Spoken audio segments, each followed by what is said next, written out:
y'all. It's Drea Dea. Thanks for joining me again. I'm really happy that you have. So listen. Let me tell you about when I first got arrested. Okay. I was so out of the loop completely. I had never really been arrested or anything. Oh, thank you, sir. So I wake up at 6 in the morning, right? What? I thought somebody was trying to rob me or kick in my doors or something because they're knocking on all the windows and the doors and the cameras are going off and the phone is ringing.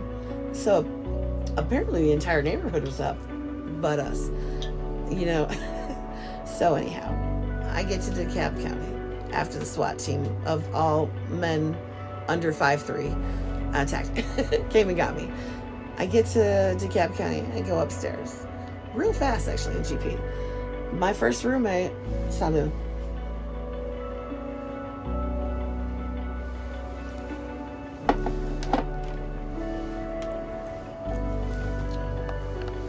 My first roommate, I was like, you know, I get in there and immediately she's like, I don't like white people. Okay, so let me just tell you something about myself. I'm Italian, and we are our own race. That's how we feel, you know. So when somebody says that to me, and I have been the only Italian person, if you will, in the neighborhood, and I haven't seen any other people lighter skin tones than myself for months. It's very offensive to me when someone's acting like, you know, I'm that chick that is from down south that's like, hi y'all, you know what I mean? Like, anyways, like I don't know what's up, right? Anyhow, I mean, I've had to deal with my own struggles in the hood, if you will. Nothing, it doesn't matter. Anyways, so I'm in DeKalb.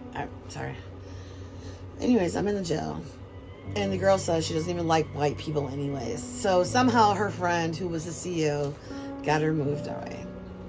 First offense, right? Secondly, we can never get the phone ever because these bitches be putting the fucking phone off. They take it and put it off, so it's like, that's their phone, right? Bitch, I'm over here. I need to call people too, but they'll talk all day long, all night long to their folks, right? I'm like, who are these girls? Who are these people? Anyways, I need to speak to my people too. So I got frustrated with the situation. Mind you, I'm a very like cool, hey y'all, you know what I mean, person. I have no problem trying to make friends with people and be real, you know, and just say, hey, you know, what can we do to make the situation better? This chick did not want to make the situation better. Let me just tell you something though. Her hairline was back to here with her anchor right here in the middle of her head. Her toenails were like this long with, her last pedicure was probably 3 months ago, and her nails is similar. Anyway, so she was picking off her eyelashes the whole time and throwing them and her hair into the toilet. This is before she got moved. And I was like, and I, you know, went right to sleep when I got there, as most people do. Immediately go to sleep right away because they need to recover. So our toilet was up to the entire level that it could possibly be, with poop, with throw up, with hair, everything you can imagine. Just nasty. The girl gets moved, and it's just me in this toilet with one tiny towel that's like this big, right? So when you're in GP, where I was at, it's I believe it's like 21 hours and 3 out. Let me tell you, 21 hours with that toilet. Every single shift, I'm making it known that this toilet has been up to the top. Oh, that's nasty, girl. You know, everybody's making comments about it, but nobody's helping me out.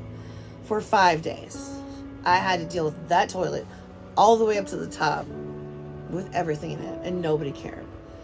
And I mean, I'm not asking for much, right? So I had to put my own one towel over the toilet, you know, one towel over the toilet so that I could minimize the stink. And at 3 in the morning one day, this guy from the islands comes in, and he was hilarious. He's making jokes like, oh, I mean, to get the DNA test to see whose hair is in here. You know, I'm laughing. It's funny to me. The girl's like, and who are you talking about? You know, just one of those very confrontational young women that we're all like, okay, calm down. So the same woman that was my roommate. Anyways, eventually, one day I'm playing cards with this other young woman. I'm the only person that's not black. Okay, so my son's like, and even if he wasn't black, I still have the same issues. You know what I mean? I always have. I've always been the person that will stand up for what I believe in. You know what I mean? No matter what. And it doesn't matter what anybody else believes. I stick up for what I believe in. Anyhow, this woman was trying to make it seem like I was one of these people that I am against. It was very offensive to me. And it's hard to deal with stuff like that as somebody like me, because I've been raised to believe the way I am, you know? And it hurts so bad. And I don't want to be that person that's like grappling, trying to find a way to like convince them that I'm the cool ally or whatever. But anyhow, eventually this young woman was like, hey, you want to fight? What's up? You want to fight with me? And I was like, I really don't want to fight with you, honestly. But, you know, if I have to, I will, you know. And unfortunately, in this jail, nobody cares. They don't care if somebody hurts you. They don't care if you don't have enough food. They don't care. They treat you like you are nothing. Even if you are something and you didn't do what you did. Because I promise you, there are plenty of people that are innocent in these systems. It's really sad. And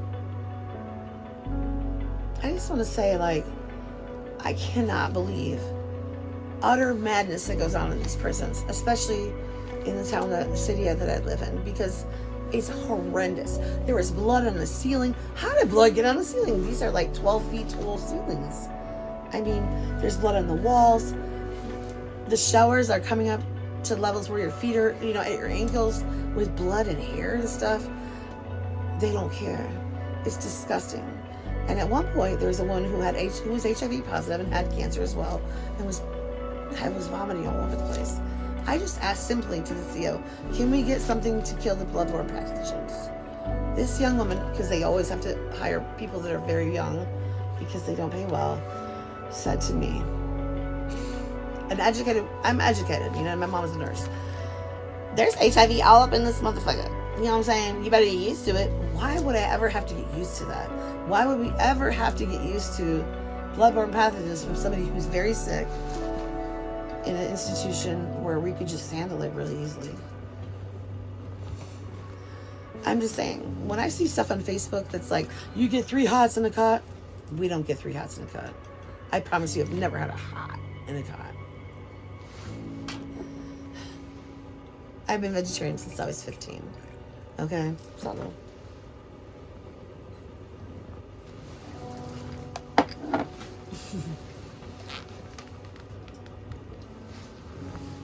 they would not let me have a tray that was meat free unless it was religious. I mean, 15. I'm 50. That's 35 years. I have been a vegetarian. I will get mad ill, right? You know what I mean? They won't let you have that just for like, because you've been a vegetarian that long. I had to like literally research stuff to like recite. I just couldn't believe it. It was like, it was unbelievable. You know, if I didn't have that knowledge to look stuff up and to like find out how I possibly could get a tray that was religious, then I would have been really starving to death in there, because I lost 22 pounds in 21 days in the county where I was at. And they don't give people religious trays until 90 days. I just also want to state that there was roaches coming off. Every time they bring the trays in, the tray holder that they roll in, roaches all the way down. Is that something, no matter what somebody's crime is, like, they do deserve to have just regular meals. So I'm just saying, no matter what, I just want to say that no matter what people do, remember, these people who are in prison or in jail, they are people, and some of them are innocent. And for you to just like be like, whatever, they don't count, not right. It's not right. I've eaten food that was way past expired, rotten, and didn't even know it, and then found out it was rotten, and you get sick. I don't understand how people could just allow this to happen. But that's how it is here, right? In our country. Thanks. I hope you guys could like, subscribe, and comment. There's a lot of stuff we need to discuss, right? So many subjects. I appreciate y'all coming back. Bye, y'all. Have a good day.